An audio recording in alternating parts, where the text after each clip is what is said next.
அல்லாஹு அக்பர். அதிகம் மறப்போம். நம்முடைய வாழ்க்கையில் ஒரு விடயம் உறுதியாக நடக்க போகிறது. இங்கே அமர்ந்திருக்கக்கூடிய எல்லோருடைய வாழ்விலும் இந்த விடயம் உறுதியாகவே நடக்கும். அது எந்த விடயம் என்றால், நாம் மரணிக்க போகிறோம் என்பது உறுதி. அதில் எந்த சந்தேகமும் இல்லை. கல்கஸ்பிட்டில் வாழ்ந்த நம்முடைய முன்னோர்கள் நம்மளை விட்டு போய்விட்டார்கள். இதே வரிசையில் நாம் பின்னாடி நின்று கொண்டிருக்கிறோம். நம்முடைய சந்ததியை விட்டுவிட்டு நாம் போய்விடுவோம். ஆனால் இந்த போவது உண்மை என்று நமக்கு தெரிகிறது. போன வாரம், இன்றைக்கு சனிக்கிழமை, நாம் போன வெள்ளியிலிருந்து இந்த வெள்ளி வரைக்கும் அல்லது இந்த சனி வரைக்கும் இந்த ஒரு வாரத்தில் நாம் இந்த உலகத்தை விட்டும் போய்விடுவோம் என்று எத்தனை வாட்டி நினைத்தோம். என்றைக்காவது ஒரு நாள் காலையில நினைச்சோமா? நேற்று நினைச்சோமா? அதுக்கு முன்தினம் நினைத்தோமா என்றால் நாம் நினைக்க தவறிவிடுகிறோம், மறக்கிறோம். அதான் உண்மை. இஸ்லாம் என்ன சொல்லுது தெரியுமா? அக்ஸிரு திக், அதிகப்படுத்துங்கள். பெருமானார் ஸல்லல்லாஹு அலைஹி வஸல்லம் சொன்னார்கள், அதிகப்படுத்துங்க. எதை அதிகப்படுத்துங்க? அதாவது இன்பங்களை எல்லாம் துண்டாக்கக்கூடிய மரண ஞாபகத்தை அதிகப்படுத்துங்கன்றாங்க. அப்படின்னு அர்த்தம் ஒரு இடத்துல உட்கார்ந்து மௌத்து மௌத்து மௌத்து மௌத்து 40 தடவை சொல்றதா? இல்ல. நம்ம இந்த உலகத்துல நாம் வாழக்கூடிய உறவுகள், நம்முடைய பிள்ளைகள், நம்முடைய குடும்பத்தாரை விட்டு போகிற நேரம் எப்படி இருக்கும்? அவர்களுக்கு நம்முடைய கடமைகளை செஞ்சிட்டோமா? அல்லாஹ்வை சந்திப்பதற்கு நாம் சரிதானா, தயார்தானா? நம் நிலவரம் சரியா? நம்முடைய ஆசாபாசங்களுக்கு இடம் கொடுத்தோமா? பெருமானார் சொன்ன செய்திகளுக்கு கூடுதலான கவனம் கொடுத்தோமா? இப்படி நினைத்து பார்ப்பதுதான் மரணம். நம்ம பிசினஸ்ல மூழ்கி இருப்போம், சில வேற விஷயங்கள்ல மூழ்கி இருப்போம். இதுல இருந்து நாம் கொஞ்சம் நம்முடைய கல்வை, நம்முடைய மரணம், நம்முடைய மறுமை, இதை நோக்கி கொண்டு போகணும் என்றால் நாம் நினைத்து பார்க்கணும். இந்த சபையில உட்கார்ந்திருக்கிற யாருக்குமே மரணிக்கிறத பத்தி நான் சொன்னாதான் புரிஞ்சிரும். இப்பதான் நீங்க ஃபர்ஸ்டா கேட்கறீங்கன்னா இல்ல, உங்க எல்லாருக்கும் அது தெரியும். மறுமை நாள் நெருங்குது என்ற விஷயம் உங்க எல்லாருக்கும் தெரியும். இஸ்லாம் நமக்கு சொல்லித் தருகிற பாடம் என்னன்னா, தெரியாத ஒரு சமூகத்துக்கு போய் புதுசாக சொல்லிக் கொடுங்கன்னு இஸ்லாம் சொல்லல.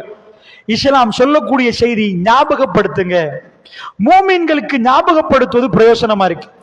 நானும் நீங்களும் மூமீனா இருந்தா புதுசா ஒன்று சொன்னாதான் பிரயோசனமான்னு கேட்ட இல்ல. மூமீனா இருந்தா நமக்கு ஞாபகப்படுத்தினால் பிரயோசனம்.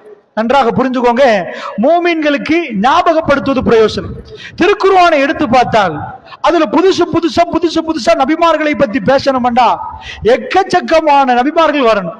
ஆனா திருக்குர்ஆன்ல நீங்க இந்த பக்கம் எடுத்தாலும் மூசா நபி, அந்த பக்கம் எடுத்தாலும் மூசா நபி, நடுவுக்குள்ள எடுத்தாலும் மூசா நபி.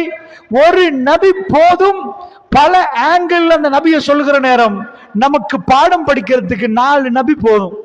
100 நபி நமக்கு சொல்ல வேண்டிய தேவையில்லை. 1000 நபி சொல்ல வேண்டிய தேவையில்லை. 4 விஷயத்தை இறைவன் திரும்ப திரும்ப திரும்ப திரும்ப சொல்லுகிறான். ஞாபகப்படுத்துங்கள், ஞாபகப்படுத்துவது மூமின்களுக்கு பயனளிக்கும் என்கிறான். திரும்பவும் மூசா நபியா, திரும்பவும் மூசா நபியா? ஒரு மூமின் கேட்க மாட்டான். அவனுக்கு நினைவுபடுத்துவது, ஞாபகப்படுத்துவது என்பது அவனுக்கு பயனளிக்கும். அதனால உலகத்துள்ள மற்ற மனிதர்கள் மூமின்களை தாண்டி மற்றவர்களை பொறுத்தளவுல அவர்கள் தகவல் சேர்க்கிறார்கள். புதிய தகவல் சொல்லுங்கன்னு கேட்பாங்க, புதுசா தகவல் சேர்ப்பார்கள். மூமின்களை பொறுத்தளவுல ஞாபகப்படுத்துங்கள் என்பார்கள்.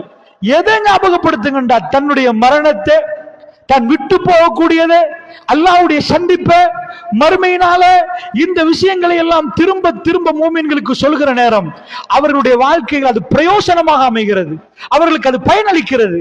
அதனால அல்லாஹ்வுடைய நல்லடியார்களே, சித்தாந்தத்தை தெளிவா மனசுல வச்சுட்டு இந்த விஷயத்தை நீங்க கேளுங்க. அன்புக்கினியவர்களே, மறுமை நெருங்கி வருகிறது நான் உங்களுக்கு சொல்ல வேண்டிய எந்த தேவையும் இல்லை. அதாவது மறுமை நாளை நம்ப வைக்கிறதுக்காக வேண்டி நிறைய விஷயங்கள் இருக்கிறது. பெருமானார் அதை சொன்ன விஷயங்களா சொன்னா இந்த நேரம் இடம் கொடுக்காது. ஏன்னா ஒரு குறுகிய நேரத்துக்குள்ள நான் உங்களுக்கு பதிவுகளை மேற்கொள்ளணும். அந்த வகையில ஒரு சில விடயங்களை நான் உங்களுக்கு மத்தியில அவசரமாக சொல்லிட்டு போறேன். பெருமானார் ஸல்லல்லாஹு அலைஹி வஸல்லம் அவர்களை பொறுத்தளவுல அவர்கள் என்ன சொன்னாங்கண்டா, மறுமை நாளுடைய நெருக்கத்தை சொன்னாங்க. ஏன் மறுமை நாளுடைய நெருக்கத்தை ரசூலுல்லாஹ் சொல்லணும்? மறுமை வருமப்பா, இப்படி நிகழுமப்பா, அல்லாஹ்வுடைய சன்னிதானம் இப்படி இப்படி இப்படி சொல்லிட்டு போயிடலாம். எதுக்கு மறுமை நாள் நெருங்குதுன்னு ரசூலுல்லாஹ் சொன்னாங்கன்னா, நம்ம வாழ்க்கையில ஏதாவது திடீரென்று ஒரு பூகம்பம் வருது, அந்த பூகம்பம் உலகத்துக்கே தெரியுது. இந்த பூகம்பத்தை பத்தி ரசூல்லா சொல்லி இருந்தா, இந்த பூகம்பத்தை நீங்க இந்த இடத்துல கண்டா அது உங்களுக்கு மறுமை நெருக்கமண்டா, அது நமக்குள் ஒரு ஞாபகத்தை உருவாக்கும். நாம் நல்லவர்களாக மாற துடிப்போம், எங்க பாவங்களுக்கு மன்னிப்பு கேட்போம். அப்ப நடக்கிற நிகழ்வுகளை கண்டு இஸ்லாத்தின் பக்கம் நாம் நுழையணும், இஸ்லாத்தின் பக்கம் நாம் சாயணும், எங்க பாவத்தில் இந்த மன்னிப்பு பெறணும் என்பதற்காக வேண்டித்தான் ரசூல் ஸல்லல்லாஹு அலைஹி வஸல்லம் அவர்கள் இந்த மறுமைக்கான அடையாளங்களை சொன்னாங்க. இல்லன்னா கன்ஃபார்மா தெரியுது மறுமை வரப்போகுதுன்னு.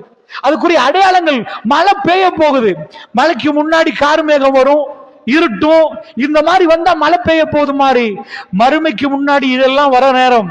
அல்லாஹ்வை சந்திக்க போறீங்க, ரப்புல் ஆலமீன் வரப்போகிறான்.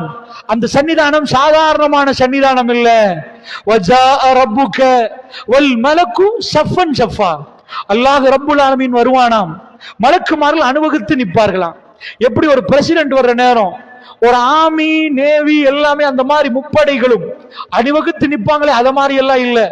அதெல்லாம் தாண்டி மாலிகுல் முல்க் வருகிற சபை, மறுமை நாள் அல்லாஹ் ரப்புல் ஆலமீன் சன்னிதானத்துக்கு வருகிற நேரம், வஜாஅ ரப்புக வல் மலக்கு ஸஃபன் ஸஃபா.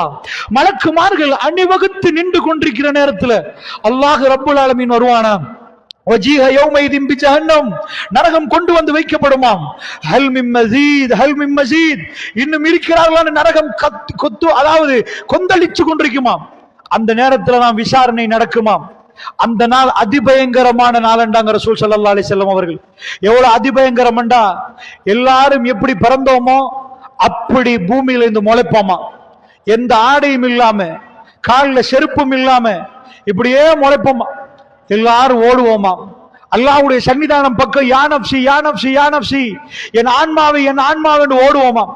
ஆயிஷா நாய் நிறுத்தி கேட்டாங்க, யா ரசூலல்லாஹ், ஒத்தருக்கு அப்படி வெக்கம் இல்லாம ஓடுற நேரம் வெக்கம் வருமே யா ரசூலல்லாஹ், நிர்வாணமா நிப்பாங்களே, ஒரு ஆளுக்கு ஒரு ஆள் பார்த்து கொள்வாங்களே யா ரசூலல்லாஹ்.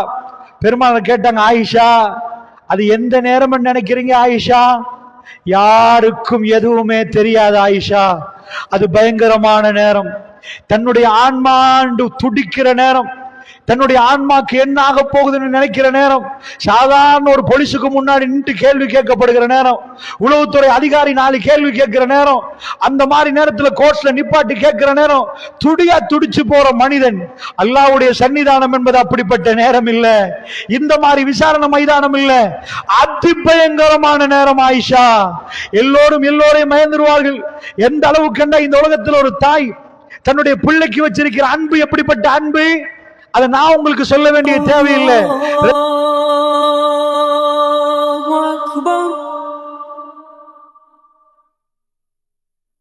أشهد أن لا